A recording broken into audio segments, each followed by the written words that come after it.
आप देख रहे हैं इंडिया न्यूज। सबसे पहले देश आपके साथ मैं रचना बंसल। शुरुआत बड़ी खबर के साथ करेंगे। बड़ी खबर फेमस सिंगर दिलजीत दोसांझ के कॉन्सर्ट से जुड़ी हुई है। उससे पहले ही ईडी ने कर दी है छापेमारी अलग अलग जगह। पूरा मामला क्या है जान लीजिए। टिकटों की अवैध बिक्री मामले में ये छापेमारी की खबर है। 5 राज्यों में 13 जगहों पर ये छापेमारी की जानकारी मिल रही है। आज दिल्ली में दिलजीत दोसांझ का कॉन्सर्ट है। कल दिल्ली, मुंबई, जयपुर में छापेमारी की कार्रवाई हुई थी। टिकटों की कालाबाजारी को लेकर, टिकटों की अवैध बिक्री मामले में लेकर ये छापेमारी ईडी की टीम की ओर से अलग अलग जगह की गई है। जानकारी ऐसी है कि कॉन्सर्ट की जानकारी जैसे ही लोगों तक पहुंची, फैंस तक पहुंची या फिर टिकटों की कालाबाजारी करने वालों तक पहुंची, तुरंत इसमें अवैध तरीके से टिकटों को बेचा गया या फिर अपने पास सेफ रखा गया ताकि बाद में ज्यादा कीमत पर टिकटों को बेचा जा सके। ऐसे में अलग अलग जगह छापेमारी की खबर। कल दिल्ली, मुंबई और जयपुर में अलग अलग जगह ईडी की टीम पहुंची थी छापेमारी की। 5 राज्यों में 13 ऐसी जगह हैं जहां पर ईडी की टीम पहुंची। आज ही दिल्ली में दिलजीत दोसांझ का कार्यक्रम होना है, कॉन्सर्ट होना है, जहां पर हजारों लोगों की भीड़ जुटने वाली है।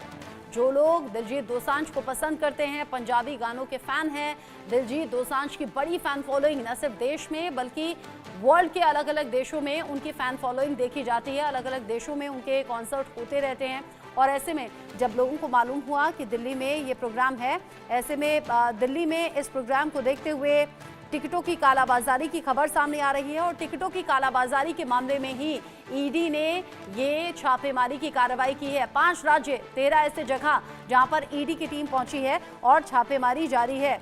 बड़ी खबर, बड़ा अपडेट इस वक्त का।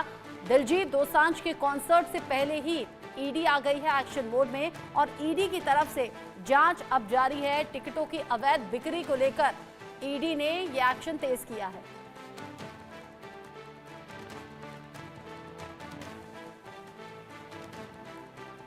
दिलजीत दोसांझ के कॉन्सर्ट में टिकटों की कालाबाजारी की खबर।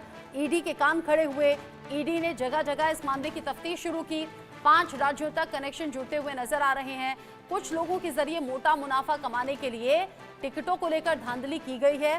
टिकटों की कालाबाजारी की खबर भी सामने आ रही है। फिर कई गुना ज्यादा कीमत वसूलने की बात भी टिकटों को लेकर सामने आ रही है और जो बड़े फैंस हैं या फिर जो पैसे वाले लोग हैं उन्होंने बढ़े हुए दाम भी टिकटों के दिए हैं। ऐसे में अलग अलग तरीके से अवैध बिक्री टिकटों की हुई है और इस मामले को लेकर कुछ फैंस की ओर से भी शिकायत की गई थी और ये कहा गया था कि उन्हें टिकट नहीं मिले और कुछ के जरिए ये भी बताया गया था कि अवैध बिक्री टिकटों को लेकर हो रही है। ऐसे में आज ही दिल्ली में ये कॉन्सर्ट होना है और आज ही जानकारी ऐसी कि कॉन्सर्ट से एक दिन पहले यानी कि कल अलग अलग राज्यों तक ईडी की टीम पहुंची, छापेमारी हुई है। आदित्य कुमार इस खबर को लेकर ज्यादा अपडेट के साथ जुड़ गए हैं मेरे साथ में, इंडिया न्यूज संवाददाता दिल्ली से लाइव। आदित्य, आज प्रोग्राम को लेकर उन लोगों में बहुत ज्यादा एक्साइटमेंट है जो प्रोग्राम अटेंड करने के लिए पहुंचेंगे, जिन्हें टिकट मिल गई है। जिन्हें टिकट नहीं मिली उनकी बड़ी नाराजगी रही और अवैध तरीके से टिकटों की बिक्री की शिकायत भी रही। अभी तक की छापेमारी में क्या कुछ हासिल हुआ है? जी मैं बताऊं आपको रचना कि जिस तरीके से कॉन्सर्ट को लेकर के महीनों पहले से एक बज क्रिएट किया गया था या जिस तरीके से लोग उसको देखना चाह रहे थे, उसके बाद लगातार इस तरीके की धांधलेबाजी की शिकायतें मिल रही थी। उसी के तहत ये कार्रवाई की गई। ईडी ने दिल्ली समेत कई ऐसे राज्य हैं जहां पर रेड किए हैं, जहां पर इस तरीके से अवैध तरीके से टिकट बेचे जाने की बात जो है वो सामने आई थी, जिसके बाद ये कार्रवाई की गई है। कई ऐसे लैपटॉप्स, कई मोबाइल्स और कई टिकटें जो हैं वो मिला है जिसके जो अवैध तरीके से बेचा जाना रहा है। क्योंकि आप समझिए कि जिस तरीके से दिलजीत दोसांझ की फैन फॉलोइंग है और वेट करते हैं लोग उनके कंसर्ट में जाने के लिए और लोग उस पर टिकट किसी भी हाल में लेना चाह रहे। टिकट महंगे भी बहुत ज्यादा हैं। 25,000, 30,000, 40,000 रुपए ऐसे उनके जो टिकट्स हैं वो मिलते हैं। जो कोल्ड प्ले का जो कंसर्ट है वो भी बहुत महंगा माना जा रहा है। तो इस सब को देखते हुए जिस तरीके से कार्रवाई हुई है और भी जो कुछ कार्रवाई हो सकती है, क्योंकि अभी तो फुल एंड फाइनल डिटेल्स जो है वो ईडी की तरफ से अभी सबमिट नहीं कराया गया है, नहीं कहा गया है कि किस तरीके से कार्रवाई और जांच आगे की जा रही है। लेकिन आने वाले दिनों, घंटों में या दिनों में शाम तक हो सकता है कि और भी बड़े जो खुलासे हैं वो हो सकते हैं किस तरीके से पूरे इसमें चल रहा था। क्योंकि अब देखिए कि मुंबई में भी इस तरीके की जो छापेमारी की गई है, दिल्ली में भी इस तरीके की छापेमारी की गई है। और दिल्ली में आप समझिए कि पूरा रूट प्लान चेंज किया गया, इतने भीड़ आने वाली है, इतना बड़ा कॉन्सर्ट होने वाला है कि जिस तरीके से तैयारी है उससे साफ है कि आम लोगों के लिए जो लोग हैं उनसे बहुत इसकी दूर है, क्योंकि टिकट वैसे जनरल भी खरीदते हैं आप तो 25,000 30,000 की टिकट है, ब्लैक में लोग ले रहे हैं, यानी कि वो और ज्यादा महंगा जो है वो मिल रहा है। तो ये दिक्कतें जो है सामने आई, तो उसके बाद ईडी ने कार्रवाई की थी। जी, आपने बताया कि अलग अलग शिकायतों के बाद में ईडी हरकत में आई और ईडी ने अलग अलग एक्शन लेते हुए अलग अलग राज्यों तक छापेमारी की है। अब क्या कुछ लोगों के जरिए किसी का नाम भी लिया गया है जो बड़ा रसूखदार हो, जिसके जरिए टिकटों की कालाबाजारी की खबर सामने आ रही हो, या फिर इसमें ऐसे ही आम लोग हैं जिनके जरिए किया गया? हाँ जी, अभी तक ईडी ने इस बात का खुलासा नहीं किया है कि किस किस लोगों के घर के ऊपर में या कैसे कोई खास व्यक्ति विशेष है जिसके ऊपर छापेमारी की गई है।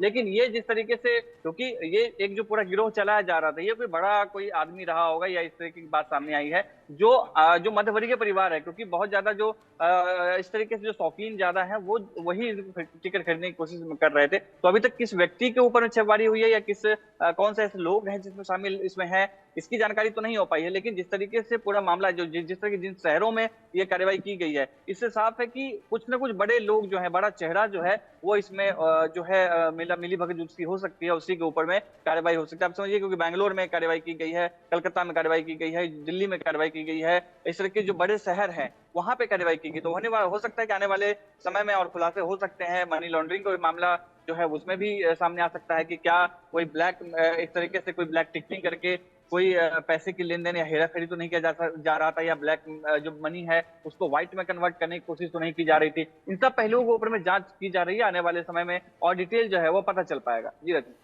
आपने कहा अभी नामों को लेकर कोई खुलासा नहीं है, अलग अलग ठिकानों पर ईडी की टीम पहुंची।